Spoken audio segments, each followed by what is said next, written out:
Good afternoon, good evening, good morning, ladies and gentlemen, wherever you are in the world. This is Jock. This is Deadly Departed, and I am absolutely delighted to have my guest with me today. It's been a long time since I've had a guest. It's actually been a long time since we've done a really in-depth episode. And my guest today is Steve Parsons. And if you do not know who Steve is, then you do not know nothing about the paranormal world or the world of parapsychology, because this man he's the seed of controversy, if you like, in the parapsychology field. And if really you're interested in this side of things, then this is who you want to listen to. We're going to dive straight into it. And we're talking about a number of things today, but in particular, for all you guys out there that run paranormal teams or mediums that, you know, believe in orb phenomena, we're going to find out, is orb phenomena true? Is it a farce? Or is it just a figment of your imagination from your digital camera? So, Steve, welcome to Deadly Departed, my friend. How are you? I'm very well. It's nice and warm here in the UK, thank goodness. Yeah, you've got some good weather over there. Actually, my wife said to me the other day, they're getting better weather over in Swansea than we are here. Yeah, not complaining. It'll be raining tomorrow, probably. I woke up this... You could get 4 seasons in one day, Steve. We can, and we do. In fact, we did. Yesterday started off cold and grey and misty. And then by the end of the day, we had rain. We missed out the snow. I don't think we had winter yesterday. But then we were up to 23 by the late afternoon. That's Celsius for Americans. For those you don't. So listen, we have people listen to us all over the world. There's going to be a lot of people, Steve, that don't actually know how you... And I'm surprised if they're interested in the paranormal, they don't know you, then they don't know anything. If you're serious... If you're serious about it, then you'll know him. So tell us a little bit about your background, Steve, in the paranormal parapsychology, how you managed to get into this field, what your interests were. Well, it kind of started off as a kid because I just wanted to see a ghost. You know, I'd read some of the... I mean, it's as simple as that. I'd seen... I think it was... I got a copy of the Guinness Book of World Records for Christmas one year, and in it said the most haunted house in England, little picture of Borley Rectory. And based on that, I found, you know, because this is in the days before the internet, you know, we had to go to libraries and get books out. And I got some books out by Harry Price. I remember them days. A long time ago. Oh, yes, yeah. So I got some books by Harry Price and Andrew Green and Elliot O'Donnell, and started to read about these ghost hunters. And, you know, they would sit on the stairs in the dead of night, armed with nothing but, you know, their God-given senses, occasionally a blunderbuss. And the white lady would drift down the corridor, or the headless, you know, figure would glide silently up the staircase. I thought, that sounds so cool. I want to see a ghost. So from about age 5 or 6, we had some broken down buildings that looked like your archetypal. There was a farm, there was a windmill, there were some others nearby. And so I used to take myself off. And I mean, this was by day because I was only 6 or 7. To look for the ghost. I wanted to see a ghost.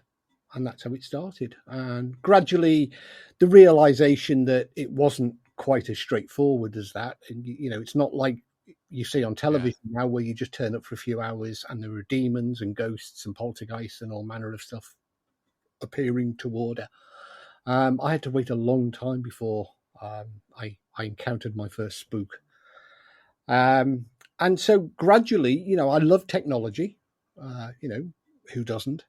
And for my 13th birthday, I got a cassette recorder, which I used to start taking with me, and a little Kodak disc camera. And gradually, you know, the idea of, if I'm going to see a ghost, then I'm going to give myself the maximum chance, maximum opportunities study the phenomena, be in the right place at the right time, and the equipment was there just for me, to prove to myself that I wasn't imagining it. And the years went on, and the desire still there. I still want to see a ghost. But it's you haven't actually seen one yet? Oh yeah. I was lucky in the end. But it's become more a realization that actually what you're studying is not the paranormal phenomena, but it's why people have these experiences. People say, "Well, do you believe in ghosts?" I said, "Well, I believe people see ghosts, and they report these experiences." So it's kind of like grown into, well, I want to know why. I accept the reality of the experience, but now I want to understand why some people do, some people don't, why I had to wait so many years. And other people, look at Zach Bagans. Every time he walks into a building. Oh, he always sees it. Don't even, let's not even go there. I even tried wearing a bus mask, shouting dude, but it didn't make any difference. So, I mean, you've become quite an expert in the field, and you've studied parapsychology for many years. In fact, I mean, you've appeared on national, international media, TV shows, Most Haunted. And one thing I like about your work is that you really have a good scientific grounding in things. You don't just accept anything. So, why do you think then some people are more... I mean, because obviously we have bias. There's people that are biased to paranormal phenomena. If you believe in it, you're going to see it, which will bring us a nice segue onto this whole orb phenomena. But, where do you see the problem in bias, especially in experiences out there? Certainly in the case of investigation, people go into... I mean, a lot of people go on, and they're very popular, organized investigations. I think, well, let's just rewind a little bit. Let's go to Most Haunted and the TV explosion that happened around 2002, 2001 here in the UK, which then, then you had TAPS and Ghost Hunters in America that followed it. And I think it showed, because ghosts have always been a popular genre. They've always sold copy, papers, they've always sold books. Some of the big name ghost hunters like Harry Price or... Stop it, emails arriving. Harry Price and Elliot O'Donnell. Don't think it recorded, Steve. It's all right. They, they sold, they were big selling authors because the subject is popular. But it was before 2000. It was kind of like, I'd love to go ghost hunting, but people didn't know how to. They didn't, it wasn't something. It was something that they liked the idea of, and then the TV shows showed them that ordinary people, the makeup lady, the cameraman, the riggers could in fact, so people started to form their own groups. And the other thing that was fairly unique about Most Haunted was because they needed something to happen. Because let's face it, sitting on a set of stairs in the middle of the night can be dull. And so they brought along Derek Acora, and he could go, he's a bad one. I remember that, yes. He's over there, because, I mean, it was an entertaining television program, but it gave people the realization that they could go ghost hunting. But the boggle factor, the sort of the benchmark for having an experience is very low in a lot of people, because they're going back in the 50s, 60s, 70s. If you wanted a spooky night out, you went to the movies, you watched The Exorcist or Poltergeist, and you had the crap scared out of you. Now when people started going ghost hunting, it was kind of an interactive scary movie that they were part of and that they could control. Yeah. And to give it some semblance of credibility, they called it investigating. They took gadgets with them that they'd seen people using on television. But what you do find is the expectation levels are high, and the benchmark for having an experience is very low. So it's like, if you can hear my voice, can you make something happen? It doesn't matter what the next noise is going to be. They will go, thank you, can you do it again? And then, another noise. Oh, thank you, can you do it again? If I was the ghost, I'd be like, I've done it 3 bloody times. What do you want? Or my favourite one is, well, there's 2 favourites you always hear, don't you? You always hear, we mean you no harm. They're dead, for Christ's sake. What's the worst thing? We're going to do? Bring them back. Or use our energy. What's that mean? It's like, so when something happens, it's confirmation bias. They get what they're looking for. They get the bejesus scared out of them. They hear, whatever it is they want to hear. It's similar to EVP phenomena. They take these broken radios. Yeah, that's another. Doesn't matter what. Yeah, that's what another show we'll need to do. Yeah. I think that's one for a round table there, Steve. Yeah. EVP.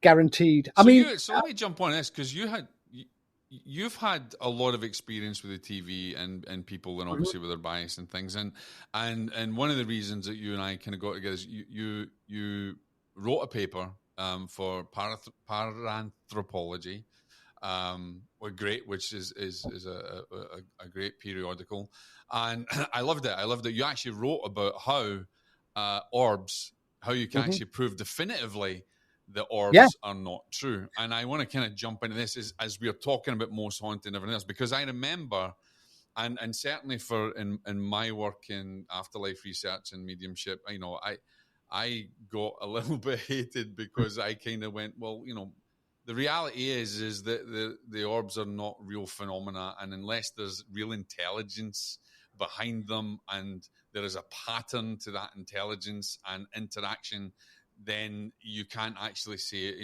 It would warrant further investigation, and at the moment you can't say what it is because there's no definitive evidence. But you do have in your paper pretty much a lot of definitive evidence that it is not true, and I want to jump into that. So, well, I'm going to start off with the most. Do you think there's any possibility? Yeah, go for that. Well, I'm going to start off with the most haunted funny story, because I was on the couch for one of the lives, and they were all out in the field, and they captured orbs. And they said, let's go back to the studio and ask our expert. So it's like, okay, so you're on the couch. What do you think is, what's your take on it? I went, I hope death's final. And the presenter, huh? I said, look, I'm a fairly intelligent, sentient bloke. And if you're going to tell me that after I die, I come back as a stone-throwing soap bubble, forget it. I don't want that. I'm going to drift around. That's going to be a clip, ladies and gentlemen. I love that. As a soap bubble throwing small pebbles at people. But what happened was, in the late 1990s, we bought our first digital camera. It was a Sony Mavica. I think it had the resolution. I think it was about nearly half a megapixel resolution, and we were using it primarily. We were building 3D, these using floor planning software and making 3D models of locations we were investigating, and we would add to the models photographs taken from the viewpoints of people who claimed, something had happened, so we could check that, could you actually see that from where you were claimed to, where you were sitting or standing or walking. So that's what the camera was there for. And also it was a good way of recording, cheaply locations. But what we started to notice is these little circular blobs were appearing on the pictures. And we were like, what are these? These are unusual. We're not, we don't expect them. What can they be? And we christened them light balls, just because that's what these little balls of light. But I mean, they were two-dimensional, circular. We should call them light discs or something, but we call them light balls. Around about the same time, there was an American team who were also using a digital camera, and this was in the days of bulletin boards. And I think they could christen them orbs, and we fell in line with that description as well. And we were getting them fairly often in locations that we were investigating, and we got to the point where they were becoming so common, and this is what worried us. We were getting them with depressing regularity. So we reached a conclusion based on that hang on, this is too common. We're getting them too often. So either the digital camera is the world's greatest ghost hunting gadget, or we're dealing with something entirely normal here. And we did some experimentation and we did some playing around, and we reached the conclusion that what we were dealing with was airborne particles, water droplets, and such like. And we were fairly confident with that, but we couldn't definitively prove that to be the case until we had an experiment that we'd wanted to do for the longest time, using two cameras again to use stereo photography. And stereo photography has been around in the paranormal community since the 1920s. Harry Price had 3D cameras, but we could never come up with a system whereby both, we could never make the two shots absolutely identical, because you're dealing with two different cameras. Then about Fuji brought out a camera, the W3, and it was actually one digital camera that had two sensors, two lenses. So it was effectively everything was identical. They were matched across the systems.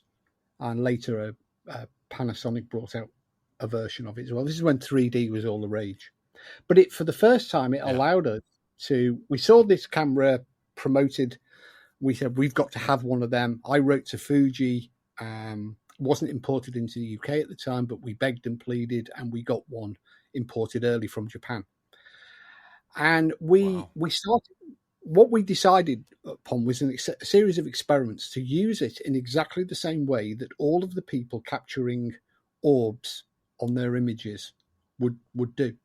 So we just took it along in full auto mode, and used it as a point and shoot camera, exactly the same as every other digital camera that was being used. And the idea being, of course, if the orb was an external phenomena close, at distance from the camera, then the parallax would demonstrate that it would be in the same place on two side-by-side stereo images. If as we suspected, what we were dealing with was a very small out of focus dust particle or water droplet, very close, so within 2 or 3 centimeters of the camera lens itself, then it would appear differently on the two stereo images. And we took over 12,000 stereo pairs, so 24,000 individual pictures. And we went through them meticulously, marking on where these discs were, these blobs of light were. And about the same time, of course, the camera manufacturers themselves had said, there are many of the digital cameras contain a warning about these blobs of light when you use your flash, or for exactly that reason. But the digital camera, the 3-dimensional camera, gave us the ability to definitively prove that this was a phenomena. It wasn't at the far end of the room. It wasn't lurking behind a post. It was within 1 to 3 centimeters of the front element of the lens itself. So now we published that along with the earlier experiments where we were testing other ideas, to prove it was water droplets and airborne dust. Which is the paper you read? And the response was, Yes.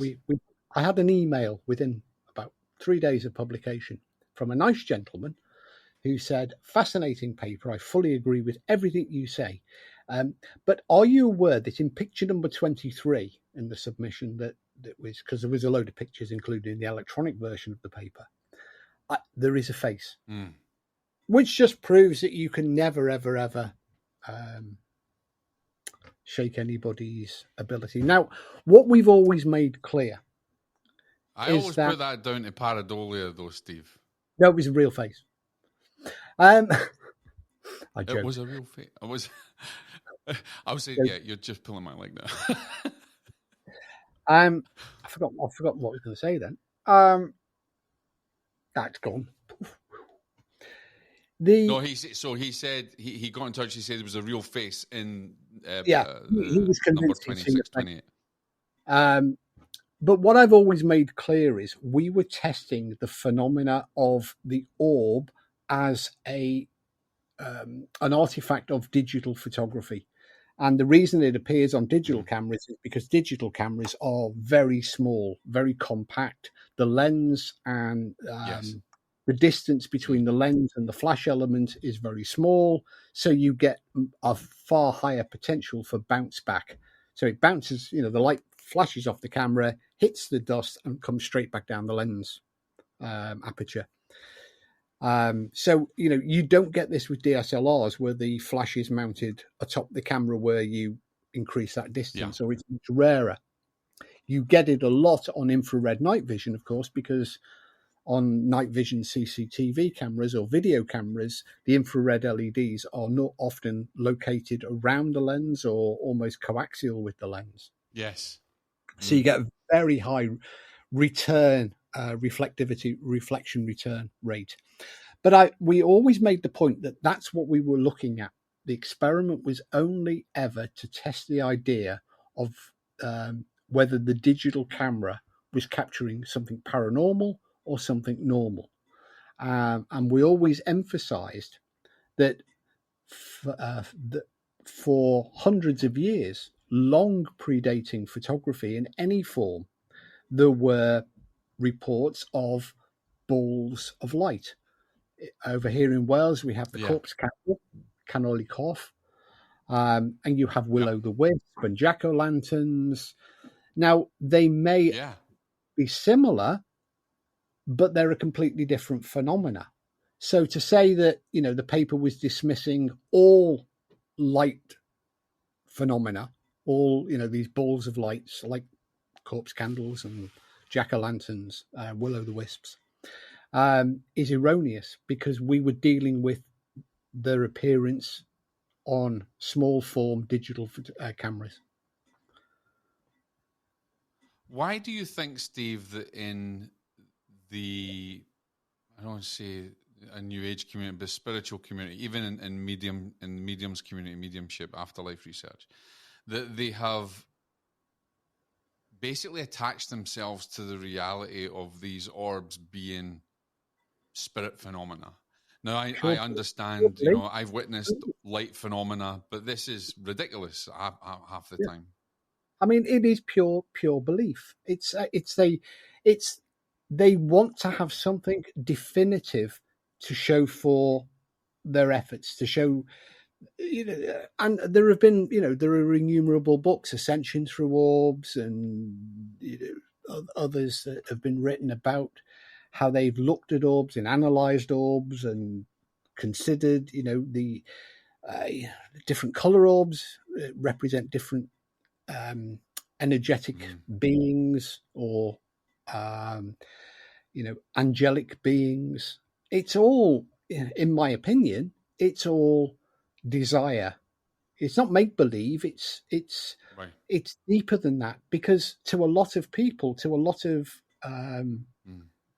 mediums and investigators, when you explain to them the process is a perfectly well understood physical process, physical phenomena, you are dealing with somebody. It's almost like you're dealing with somebody's religious beliefs.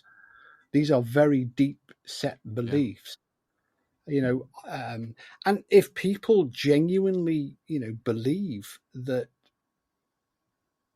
I think it was Noel Edmonds, the BBC television personality, who notably said in the national media that he firmly believed that his deceased parents were returning as these little blobs of light on photographs taken with his digital camera, and he was getting a degree of comfort from that. Well, then along comes because it's a very thin line. Yeah. It can cause some trauma, I think, as well. Yeah. And, you've got to be mindful of the ethics of, just dismissing somebody's experiences or beliefs and simply saying, no, you're talking rubbish. It's because the camera is doing this. Because you and on many of the, we used to do a show on BBC radio show, and you would have people phoning up and they would explain their experience. Now, without going into any details, some of these experiences were entirely explainable very quickly. But when they're describing their experience, you go, yeah, I know exactly what the cause of that is. But they were deriving a great deal of comfort from the fact that the deceased mother, brother, relative, whatever, close friend, was returning to them and giving this visible demonstration of survival. Now, we would never ever dream of saying, "Oh, that's just rubbish." We just simply say, "Well, I'm really pleased you're getting some comfort from that, and long may it continue." Because as Dr. Cal Cooper is, been considering, is the self-counseling of the bereaved by getting comfort from knowing that we survive bodily death. So there is an ethic side to it. So in terms of orbs, if people want to believe, I am going to do nothing but offer, here is an explanation. This has been tested. It is definitive. It withstood scrutiny. It withstood peer review. Yes. It is repeatable. I can create orbs to order on camera. And if you choose to take that, what about? Let me stop you a minute. What about the? I mean, you know as well as I do that there are mediums out there that claim that they can create orbs to order without even any. How would you explain that away? Because they swear blind, and I'm not taking anything away from them. Perhaps that's true. For me, it needs to have a lot more evidence for me to accept it. But a lot of people claim, especially mediums, they can create orbs just through their intention. Well, their evidence is usually, and when I've been in that position, their evidence is usually in the form of a photograph. Taken at some location, somebody's home or haunted location. And if you take along a digital camera, small form factor digital camera, and you take a random group of 10 photographs, you will find that there are these discs of light on probably 7 or 8 of them, because the air is intrinsically dirty. It is full of. You only have to look at the way the sunlight streams through a window to see all the suspended dust particles in the atmosphere. We were at Hammond Castle in Massachusetts, and we had the camera with us. We had the digital camera with us, the 3D camera with us, and Ron, my friend and co-host on Ghost Chronicles, I had him stand in the middle of the room and raise an arm up, sort of as if he was grasping something. Yeah. And I took, I think 8 or 9 photographs. And on 3 of them, there is an orb in just, close enough for you to say, well, it's connected. It wasn't. It was entirely, random. But if you take 10 photographs, you will probably find, somewhere buried in on a computer drive somewhere is the actual analysis of how common this phenomena was. In the early experiments, we downloaded more than 20. We took a random selection of 25,000 images, downloaded from bulletin boards and internet sites, of which, we were just looking for pictures that contain these blobs of light, these discs of light. The vast majority of them never made any mention of them, but they were still there nonetheless, because these were holiday snaps. There was even a few naughty bedroom snaps with orbs in them. Because we were, wherever people were putting digital photographs, we were, collecting them up to look for orbs. And we found they were fantastically common. It was a very high percentage of small form factor digital photography that was containing these, and we broke it down by camera manufacturer and type of camera. So if it was you could actually tell the difference in the camera manufacturers by the no. What we could do is we could say, if your Canon PowerShot 300 was more likely than because it was a physically smaller camera, the way the flash was positioned to the lens. And we could tell the maker and model, because a lot of people back then didn't, label the photography. They didn't say, like, granny at the beach. It was just the basic file, IMG dot, and each manufacturer has a slightly different way of labeling. And then you also have the EXIF data, which gives you, information about the type of camera, the shutter speed, where the flash was fired. So, if you had a small pocketable point and shoot camera, you were very likely to get orbs. Now, interestingly, the ratio of orbs has now dropped. They're a lot rarer now than they were in the early 2000s, because we've all switched over to this type of camera. And because the software in these very rarely uses the accessory light, which is a soft LED light and it uses HDR photography rather than using the accessory light.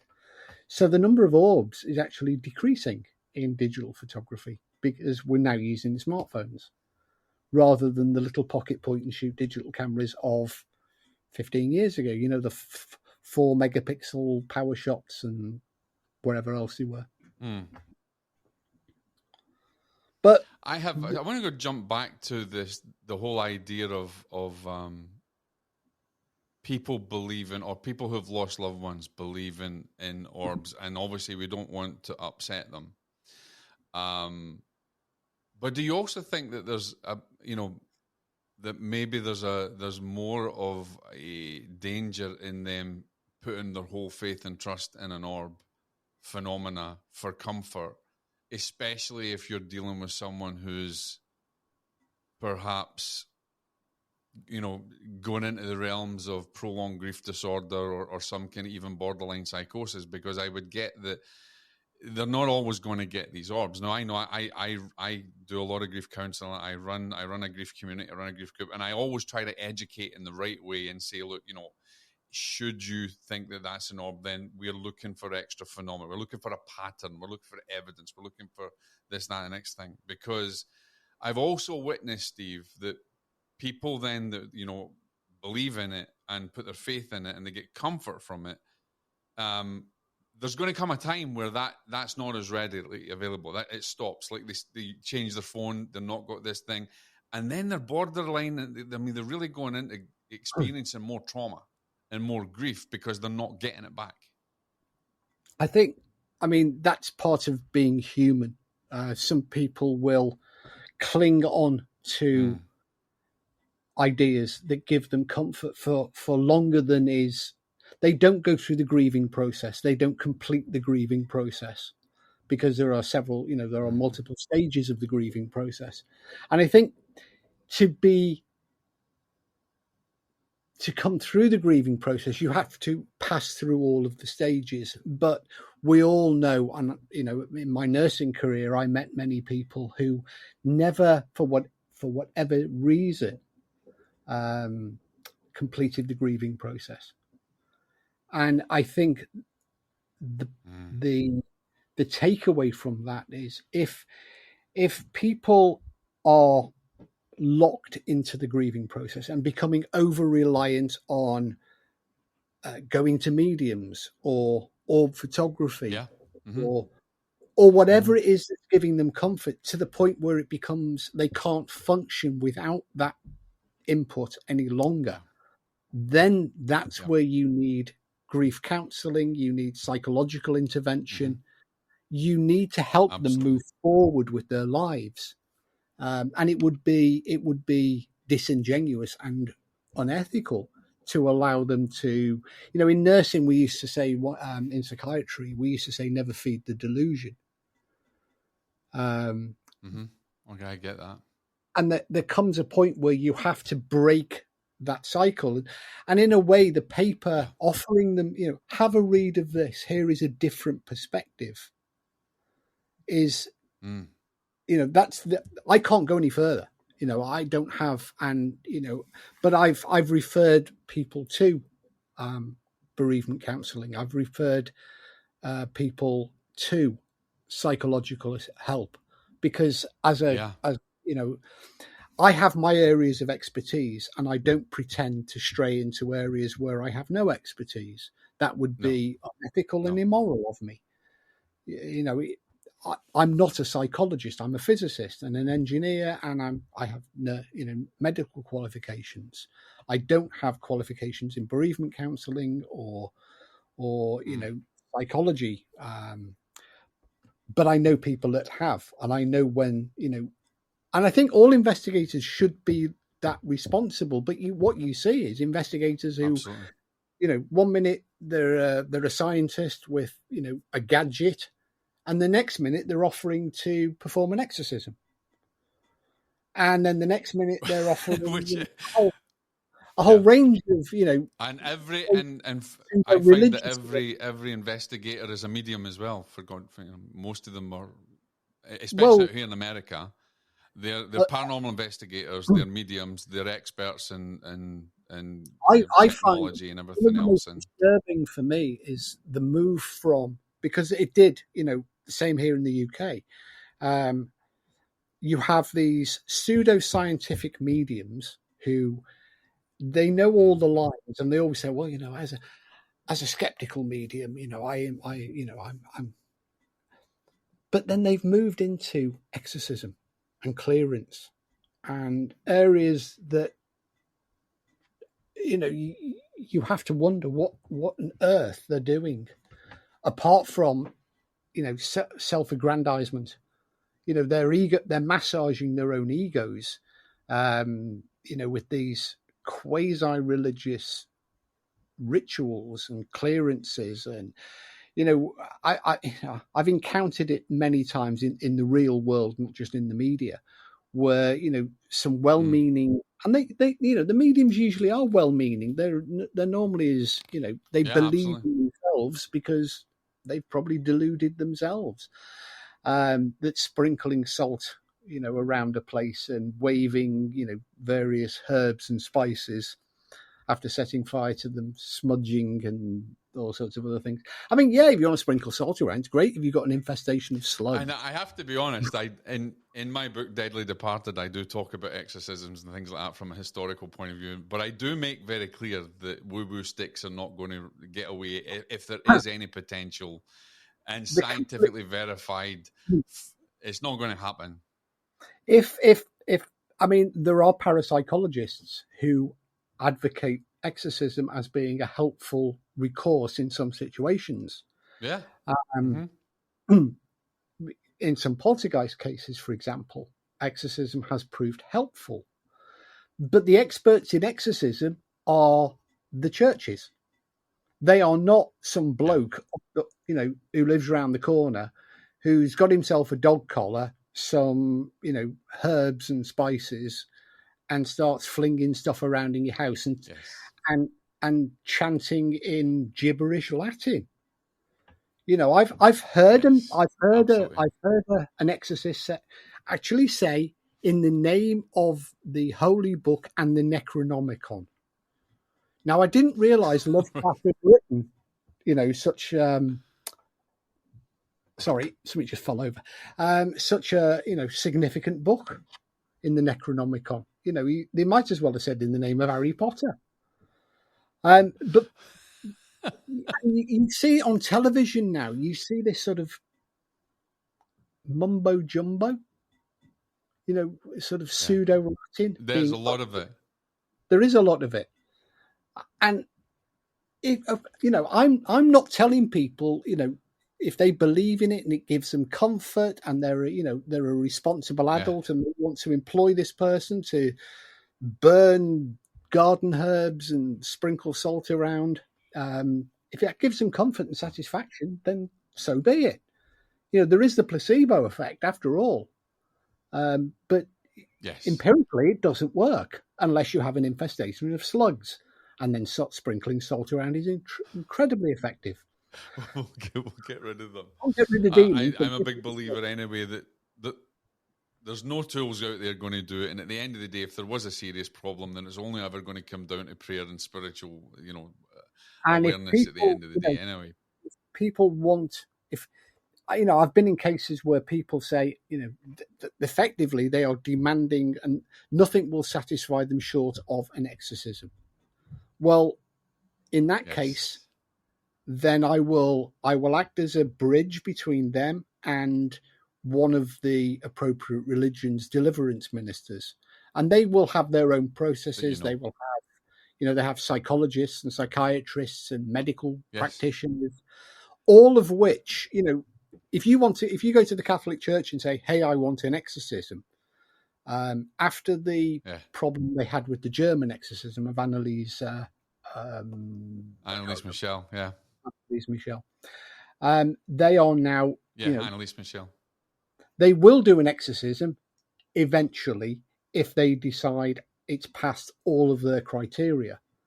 And they are the people who should do it. I don't know if you know Dr. Gallagher, Richard Gallagher. I've got a lot of respect for Dr. Gallagher. He's a psychiatrist, and he's written a number of books. He's head of psychiatry for New York. He's a friend, he's a colleague, a friend of mine. And he is very much of a very scientific opinion, and he goes through, he's connected with the Catholic Church, and he's been involved in a number of exorcisms, but of course, to get to that point, as you rightfully said, Steve, it has to go through a lot of red tape. They don't just rock up. Yeah, they don't just rock up and start throwing water around and prayers. But the Catholic Church will carry out. I want to bring on another subject, because what you are particularly an expert on, and is something that I wholeheartedly accept as well. Because we talk about the paranormal teams going in, people who are seeing orbs, and they come out with all the gadgets and everything else that's there. You make it very clear in your books. You've got a guidance for, and you've got guidance notes for investigators, and then you've got the other book on equipment that's from the SPR.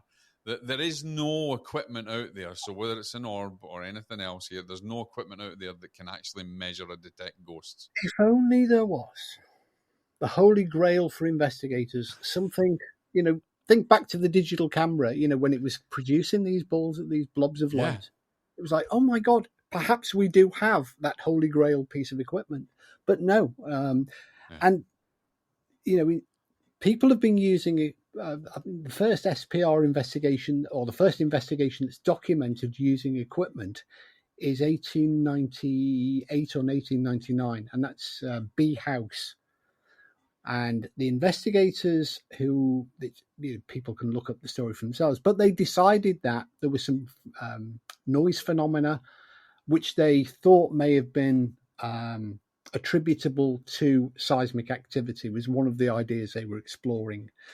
They wanted to make a return visit with a phonograph to record the sound, and also seismograph to test the idea of. And I think that's one of the very first documented intentions of using equipment. Unfortunately, there was a legal situation developed and they never were able to return.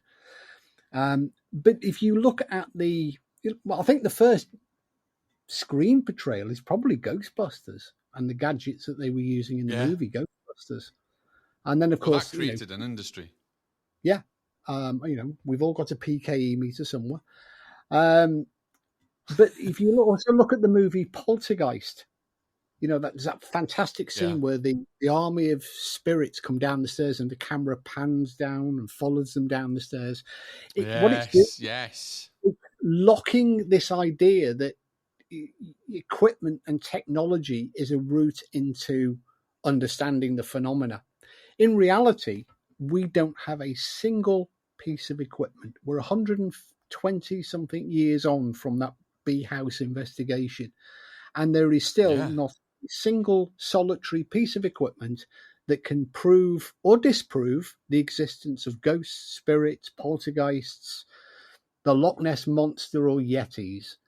But what we can do with the equipment, so, should we not bother with equipment? Well, of course we need equipment because it allows us to objectify subjective experiences. If somebody says the temperature suddenly went colder, I heard a sound. You can verify that with we can objectify it and say, if the recorder records it, then it was a real phenomena. If the temperature really did change as opposed to a subjective perception of change, people are fairly bad at reporting the temperature, and they use really flowery language like the room was so cold it was like walking into a refrigerator. Well, the only refrigerator I walked into, I broke my nose. But what they're trying to say really is, they're trying to convey the nature of the experience, that the room did suddenly become much colder. Now, if that is that just a response of the nervous system, the fight and flight system, or is it an objective reality? Did the temperature really change? Well, we can objectify that. We can make measurements that will give us definitive answers. Did the temperature change? Was a real sound made? Did a door close somewhere? Did a door open somewhere? And that's what equipment is incredibly good at doing. Plus, the other advantage, of course, is equipment doesn't have any imagination. It has no bias. It has no expectation. It has no prior, sort of desire. And so if it records and captures something, then you have something. And of course, you can then take it away. And equipment also allows you to do things that the human investigator simply can't do, because we're rubbish at staying awake for very long. And so if you want to look at something over a course of days, weeks, or months, then the equipment, you can do that now with the modern equipment. You can record, almost indefinitely sound and pictures, temperature, humidity, all manner of different environmental parameters. So the equipment is incredibly useful. And I've started to say, well, it can't tell you what a ghost is, but we can tell you what it isn't. Yes. Do you think that it's that the media? I've spoken to Lloyd about this a number of times as well. That the media has caused more of a problem in these shows than is necessary, because now we have so many people believing in equipment and believing that they can pick up phenomena and attributing that to a spirit phenomena and teaching that this is the right thing. Is it ignorance, or is it can we put the blame solely on the media and the shows? It's not ignorance, it's gullibility. And also there is if you look at the items of equipment, there's product placement going on. Somebody will build something on their kitchen table, and they will give it to one of the TV stars to use on the show. And then you two can, well, they got these great results from using it. Where can we get one? Well, here's how you can get one, and it's only $850. As seen on, and there is a weird effect that takes place when I was in New England. I was in the fortunate position to be given use and access to the SLS camera, the exact SLS camera that was used by Zach on Ghost Adventures. And I'd had, another model, so I knew what we were dealing with, that this is using quite simple software derived from the Kinnect camera, the Kinnect video gaming system, which is a very simplistic 3D modeling system. It uses a number of sensors to detect a game player. And what it's really looking for, because the lines of coding are quite small, what it's looking for are certain things within the frame. And then when it recognizes these things, it sticks a little stick figure on. Now, one of the things it's looking for is a vertical, what's called a terminator, which we would see as a head, and then across sort of thing. Now, if you get an SLS camera, doesn't matter which one, but if you get an SLS camera and you aim it at the corner of a door frame, so you've got the upright of the door, you've got the cross piece of the, and if there is, the camera will almost invariably, when it sees this group of objects, its software will go, there's a person there, and it will pop a little stick man up as a visual, indicator that it thinks there's a game player there. So we took this group of people out into a haunted location in New England with the Ghost Adventures SLS camera, and we had them making stick figures. If you point it there, we were showing them how to do it, and they were making their own little stick figure ghosts. Wherever we said, we pointed to, right, do it in the corner of that door. Oh, there's a stick figure ghost. Well, is it? No, well, there's no ghost, but it's looking good. Now do it on the back of, It's looking like it. So we had all of the people making stick figure ghosts with an SLS camera. And we thought, well, that's given them food for thought. We've now undermined the SLS camera, the structured light sensor camera, until we went back for a coffee break, when a couple of the people came up and said, that was fascinating. And I've really learned a lot. But, when Zach gets them on the program, and it's like, and it's like you've done nothing to undermine people's belief at all. You can show them. And that's the problem we have is we had this. Believe in it, they're not going to budge. We myself, for a number of years, we used to run like a training camp called So You Want to Be a Ghost Hunter. And it was a parapsychologist and myself. And we would take people through a mixture of theory, interactivity, and then on a mental ghost hunt. And we would give them all of the, the rational science explanations and the why it happens and what causes that. And we'd done this all day. We were up in Edinburgh and they were off on their mentored ghost hunt. And there was some excitement, and then somebody came running over, saying, you've got to come and see this. We've got a spirit communicating with us. Okay, then. So we immediately hastened down there.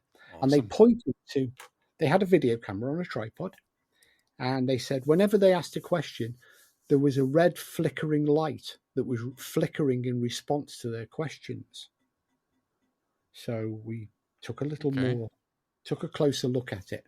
And on the back of the camera was a small red LED that flickered when the camera was writing to its solid state memory. It was the memory access light. So they would ask a question, and then they would intently watch this red light. And after a few seconds, it would record, and then it would flicker the light and see, it responded. Can you do it again? Are you the murdered victim? look, it's flashing, and so But of course, the red light can't identify whether it's yes or no. It would have to. I mean, it would have to have. You'd well, have no, to. it couldn't, but they did, because what happens is, I and was going to say. rather like with the maglite experiment, the maglite torch flickering experiment, what happens is, if you watch it for long enough, you see that in actual fact, because there is a kind of pattern, the computer will, or the camera will write to the memory once every X seconds, or the way with the maglite, the time is, after a while, becomes fairly constant and predictable because it's based upon the expansion and contraction of metal in one of the springs. But the person will start to tailor the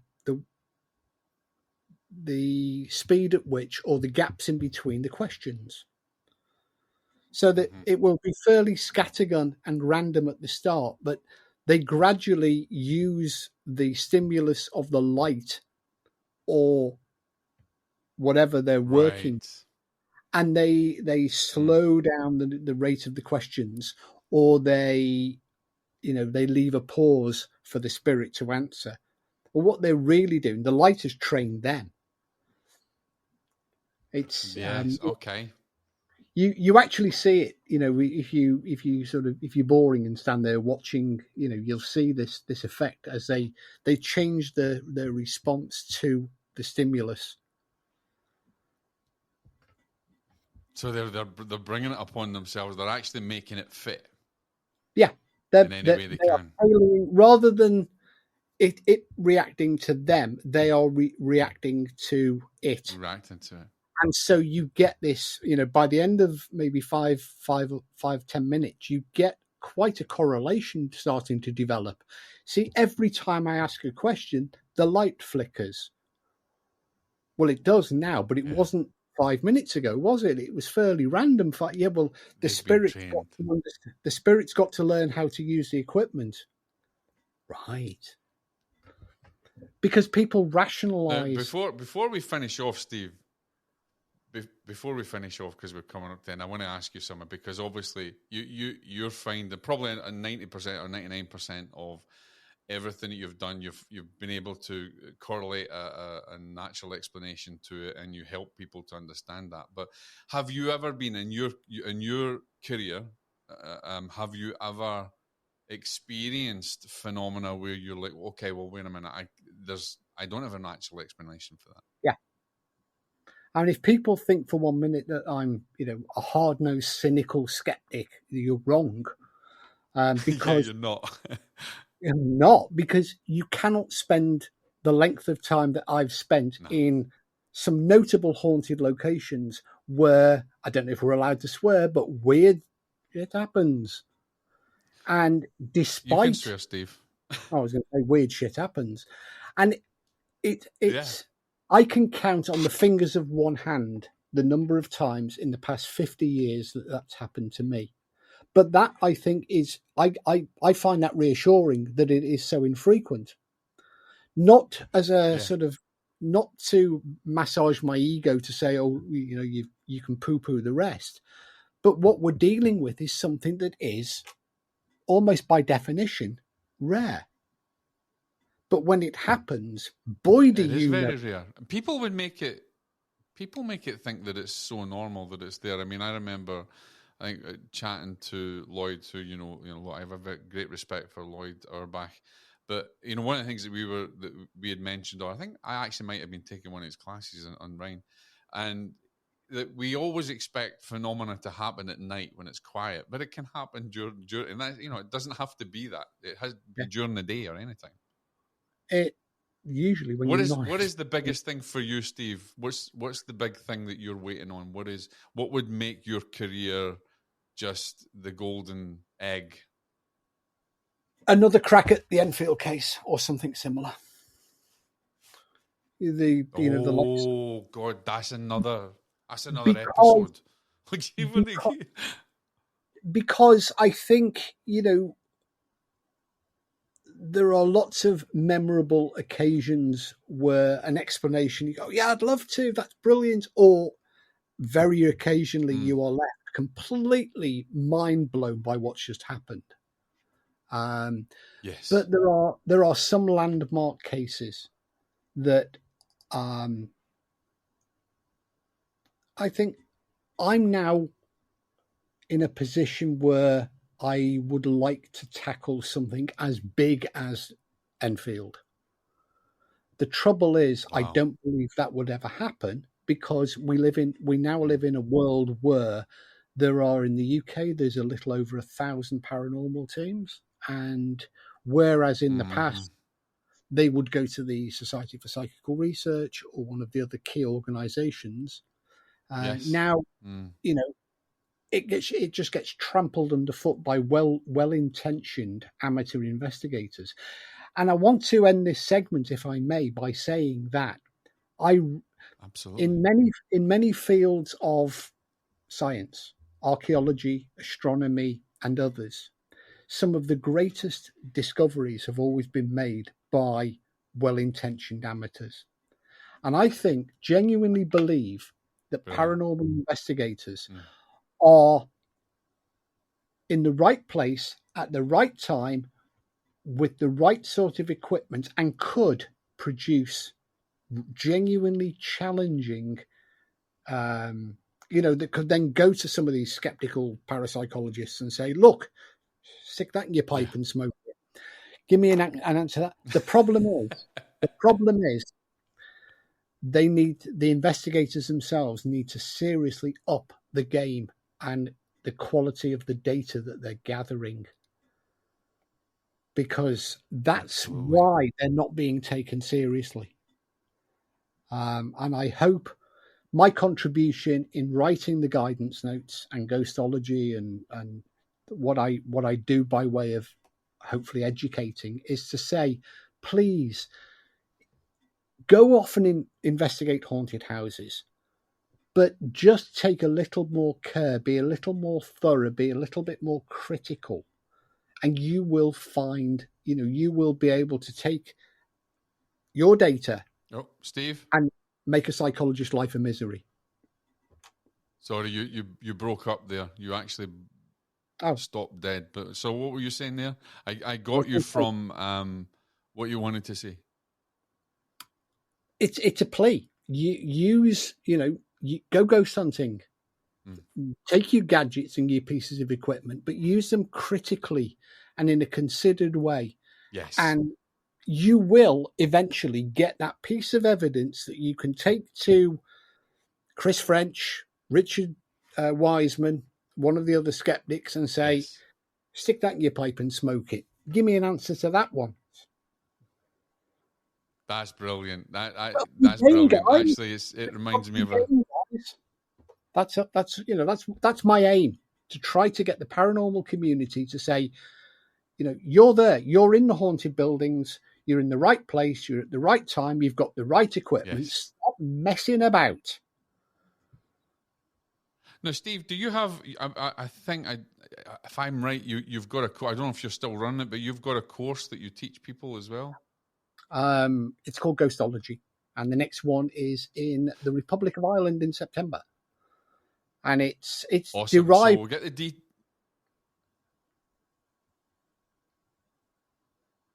Go on, I didn't pause. No, I think we're getting a bit of a storm coming in. So yeah, it's in Ireland. It's in Ireland. The details are somewhere on. It's Spook Troop Tours. Check it out on Facebook. And there's also absolutely. Well, you can send me the links. ASAP training days are coming up this weekend, in fact.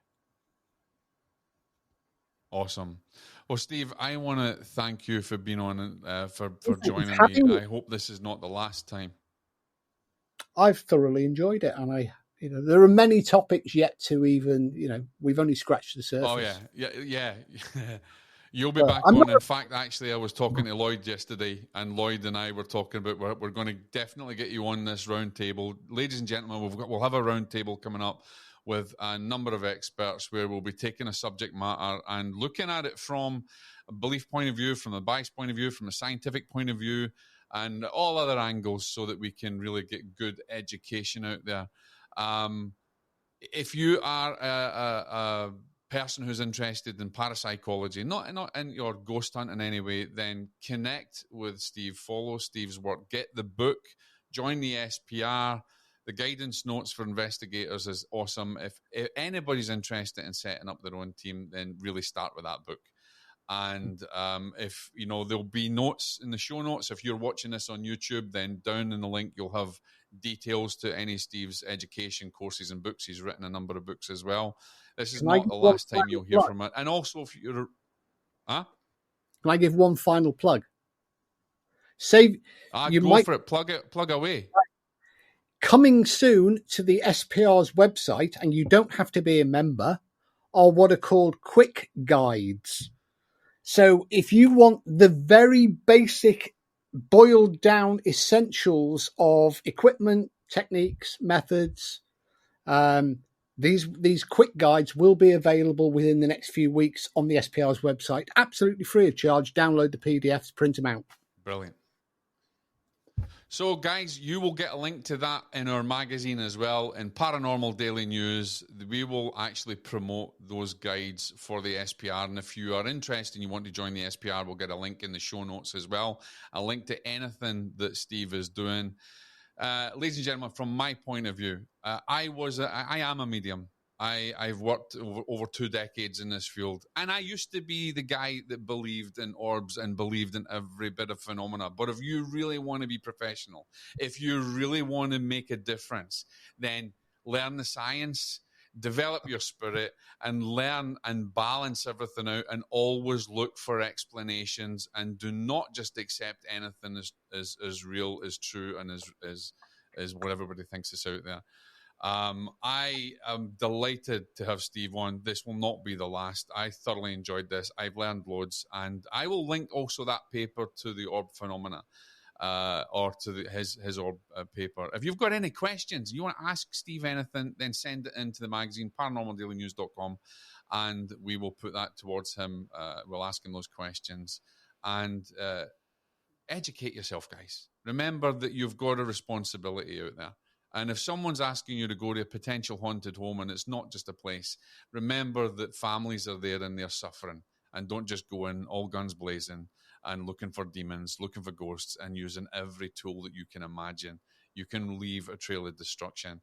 This is Jock. This is Deadly Departed and Paranormal Daily News. Steve, final words before we finish, my friend. Just up your game and have a good time investigating this fantastic human experience. Brilliant. Thank you, Steve. Pleasure. Thank you for having me.